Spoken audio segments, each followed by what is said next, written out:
Ancient Hidden Knowledge. What do halos really represent? By Magdalene. Website, maggiesholisticsny.com. Throughout history, all of our libraries containing knowledge of the ancient world were destroyed, but the secrets in the art that they left behind tell us another story. The Pyramid Code documentary, Our Human History as We Were Taught, is far from the truth. It is undeniable. With new archaeological finds, along with existing ancient texts, we are now able to make a clearer connection of what the ancients were trying to telling us in their encoded art and texts, which enable us to uncover the truth of who we really are and our capabilities. In fact, if you search deep enough, you will find that all religions have a universal truth. This truth is governed by the 7 hermetic laws of the universe, and bestow the fact that our bodies are the temple to freeing this knowledge within each and every one of us, which is what all spiritual icons preached. This knowledge is encoded in texts and in art, like Da Vinci's Vitruvian Man, Renaissance, and alchemical drawings, the 7 Sephirot in the Kabbalah Tree of Life, 7 Steps of Jacob's Ladder, 7 Gateways to Heaven, 7 Sins. In the Islamic faith, they circle the Kaaba 7 times. In Hinduism and Buddhism, we have the 7 chakras, which are energy wheels. This knowledge, based on the trivium and quadrivium, was taught in the mystery schools of Egypt, where many famous ancients attended, such as Pythagoras, Plato, Socrates, Moses, and some say even Jesus. This hidden knowledge is based on astrotheology, meaning that all planet, solar and lunar alignments that occur create magnetic frequencies that affect every living thing. Certain alignments in particular that are recorded to occur every 2,160 years and 26,000 years are happening simultaneously now. The ancients coined these occurrences as the Golden, Silver, Bronze and Iron Age. Absolutely everything is cyclical, and this cycle of ages is a consciousness cycle with the Golden Age at the top. The ancients had a more advanced spiritual understanding than we do today, and had far superior technology. In the 1930s in Baghdad, they found ancient batteries, dating back to 250 BC, used to electroplate their artifacts and give lighting. In 1900s, off the coast of Antatira, Greece, they found an ancient analog computer designed to predict astronomical positions and eclipses that dates back to 150 to 100 BC. Hundreds of tiny pieces of gold jewelry were unearthed near the Magdalena River in north-central Colombia, approximately 100 years ago, and only a few centimeters in size.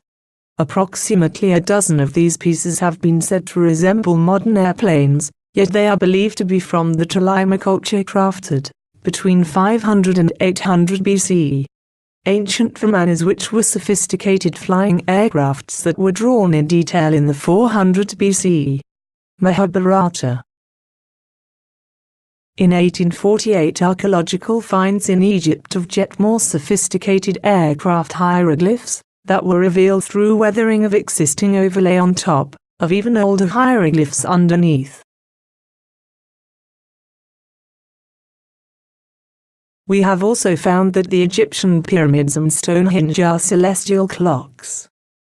Furthermore, every continent has several pyramids not publicized, as if it was some type of energy grid source. All megalithic structures, old and new, including military bases and major cities, are built on top of these ley lines, which are the Earth's electromagnetic grid, also known as the Schumann resonance. These structures are all sacred geometric shapes, like the pyramids, pentagon, La Grande Arch, that also align with constellations or planetary alignments, as if there is some type of magic to this madness, in precise architecture and positioning. As Pythagoras said, all is number. Numbers are sacred. Nikola Tesla had used these grids in the ionosphere to conduct free electricity in late 1890s. Seems that someone has been hiding some important facts from us. Macrocosm and microcosm, as above so below. To understand who we are and how we relate to the earth, you must start by researching the 7 Hermetic laws. Fibonacci math, human history and the earth's electromagnetic fields. What has been hidden from us is that we are first ethereal beings. We have a bioelectrical aura known as chi, prana, or ka, to the Egyptians. That with the great alchemical work, the magnum opus, travels up our spine to our pineal gland crown chakra. This traveling electrical energy is represented as the Gorgeous Shoes, or Hermes staff, Mercury, better known today as the medical staff. This is why pacemakers, electrolysis, laser, EEGs, EKGs work on us. This is why if a radio station does not come in clear, and we touch the antenna, the radio station magically becomes clearer. Or why some cultures believe in the evil eye, to ward off negative energies. When our heart stops, we revive it by sending an electrical current through our body, same as jump-starting a car battery. We are vibrational, and everything around us is vibrational, and our antenna is our pineal gland. Once the pineal gland is fully activated, we awaken to a clearer reality of who we are, and slowly gain an understanding of what it means to view in the 4th dimension. The ancients knew this and is represented in art as halos or crowns throughout all cultures. This is also known as the crown chakra in Hinduism and Buddhism. Additionally, this gives us a better understanding as to why the royals crowned themselves with this hidden knowledge and sold us a lie, while they control us like a shepherd, leading his cattle. Instilling fear in us by using propaganda and wordplay like apocalypse, which really means to unveil something that has been hidden. Words like occult, darth, and gnosis, which all mean hidden knowledge.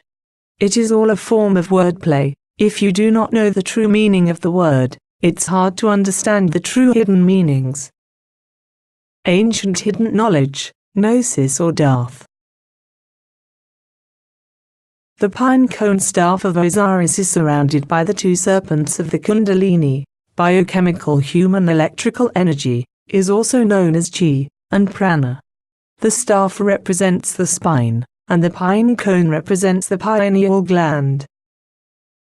This tiny gland is located at the center of our brain, and is involved in the production of a variety of important neurotransmitters, hormonal secretions, and facilitates altered states of awareness, as you will learn. Pine cones have always been occultically knowledge of the hidden associated with spiritual enlightenment.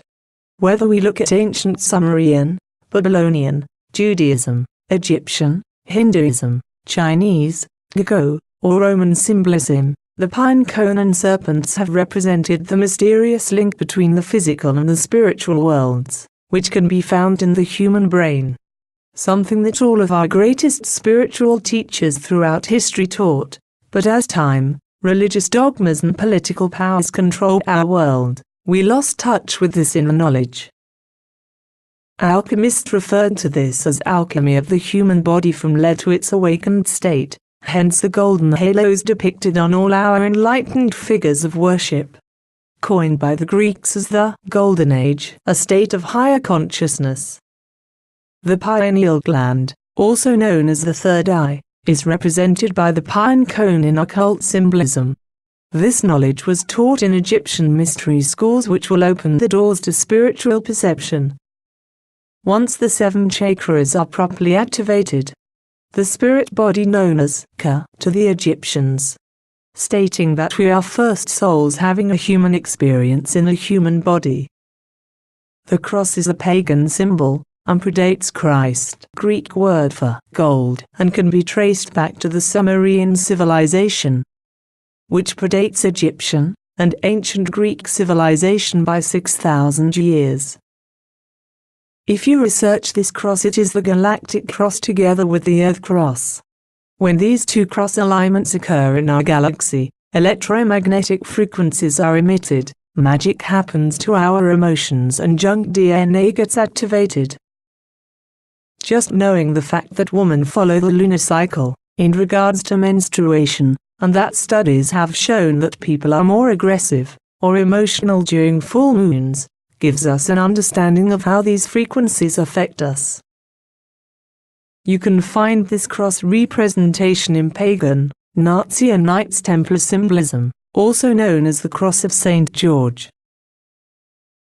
The Knight Templars were responsible for the death of over 1 million Cathars and the Inquisition. The medieval times were all about keeping the mass illiterate, and anyone who had any knowledge died a horrible death, keeping this esoteric wisdom to themselves, hidden away in monasteries and in the royal family. So now that we have established a better understanding of our history, and who we are, and how we relate to our planet, we can start to look at spirituality and science in a new light. Is salt a conductor of electricity? I think it can be explained by the fact that when you put salt into water, salt molecules, NaCl, divide themselves into ions, Na+ and Cl. As they carry an electrical charge, they are put in motion by the electrical field created by the generator. A battery, for example, thus a current can flow in salted water, and it is said that salted water conducts electricity. It's a bit the same thing in metals for electrons, which carry a negative charge.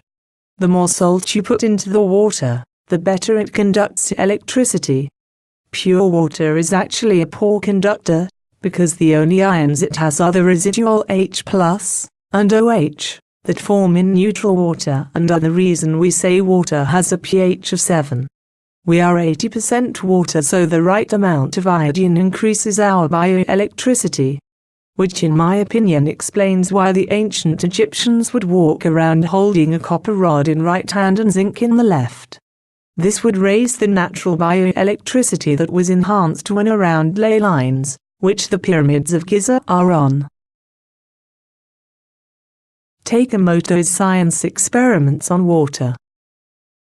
Positive words or frequencies would form beautiful intricate ice crystals, whereas negative words or frequencies would have the opposite effect. He was also able to take contaminated water and emit positive words or frequencies. Sound is frequency. And decontaminate the water. Is this where we get holy water from? After all, we are 80% water, so imagine what positive and negative frequencies can do to us. This is what happens when we chant Amen, or frequencies from gongs or crystal bowls get emitted. Water-like crystals hold information or energy. Furthermore, frequencies are emitted through TV and music. Makes you wonder what's safe, and how big of a role in controlling the 95% of our subconscious mind this all has. What if we were able to consciously filter all this, apply it and gain more access to the rest of our subconscious? After all, studies have shown factually that we all have the innate capability to remote view. I believe that all this is and can be changed just by knowing and sharing the knowledge. We are according to the celestial clock at the right time on the evolutionary cycle of consciousness. Is this why we have GMO foods, and fluoride in our water, common core curriculum, aluminum, and mercury in vaccines, and daily spraying in our atmosphere with barium, which becomes radioactive, and vaporized aluminum, which is proven to be a frequency blocker? Is Agenda 21 by the UN being implemented in hopes to control us from evolving to a higher states of consciousness in this celestial clock of ages, which the elite clearly have knowledge of, all in the name of greed? Through my research, my educated conclusion is yes. Solution knowledge is power and applied knowledge is freedom. We are all one, and the earth is our home.